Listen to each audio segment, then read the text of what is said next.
Some breaking news out of Bloomington, and it's trending nationally. The former lead singer of Stone Temple Pilots, Scott Weiland, has died. Yeah, sad story here. His manager confirmed the death to the Associated Press this morning. Ivory Hecker joins us now live from Bloomington with what we have learned overnight. Hi, Ivory.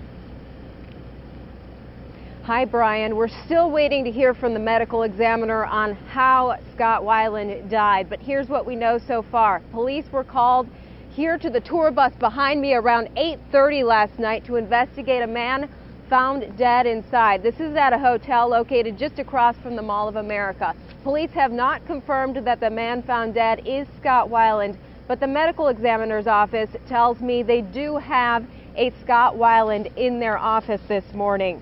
The former lead singer for Stone Temple Pilots and Velvet Revolver was scheduled to perform in Rochester with his band The Wildabouts today. A statement posted on his social media account overnight announced the grunge rock singer passed away in his sleep while on his tour stop here. The 90s rock star famously battled substance abuse for years. So far, his cause of death is not clear. He was 48 years old.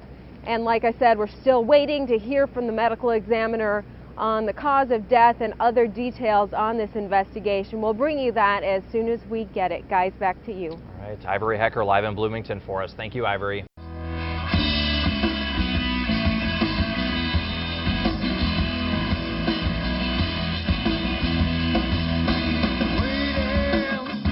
As the frontman of the Stone Temple Pilots, Scott Weiland blended grunge with glam rock to create his own twist on the 1990s alternative sound.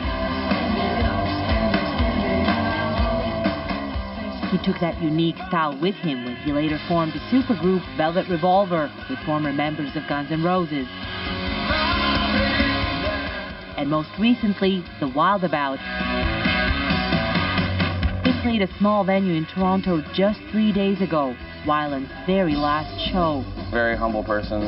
He's very easy on our end to deal with. Just all around like super friendly, super outgoing. He's super nice to all the staff.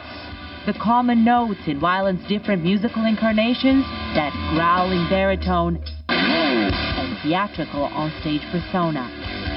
He would, on stage, maybe have a feather boa or maybe just a rock t-shirt, and just the way he moves and his voice kind of had a bit of that Bowie in it and a bit of like Morrison.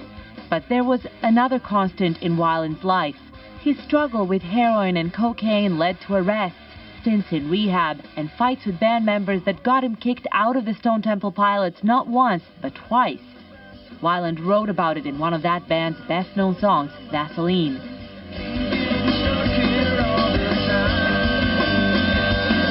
In his last interview with Toronto's rock radio station The Edge just 3 days ago, Weiland looked frail, but still had rock star attitude. My most recent concert was my own. It was rocking. Weiland was found dead on his tour bus last night. The cause of his death is being investigated. Deanna Sumanak-Johnson, CBC News, Toronto. A month after the death of rock star Scott Weiland, we're learning more about what happened on his tour bus. Bloomington police just released these photos that investigators took on December 3rd, shortly after Weiland's bandmates found him unresponsive on the bus. They also released the transcript of the frantic 911 call that the band members were making. Angela Davis had a chance to review that and joins us with more. Angela? Hi, Frank. You know, all together, the police report, the pictures, and the 911 call paint a picture of band members who are shocked to learn that the singer was not just sleeping, but likely dead. At the height of 90s grunge music, Scott Weiland was the frontman for Stone Temple Pilots. But on the night he died last month, he was on tour with his current band, the Wildabouts.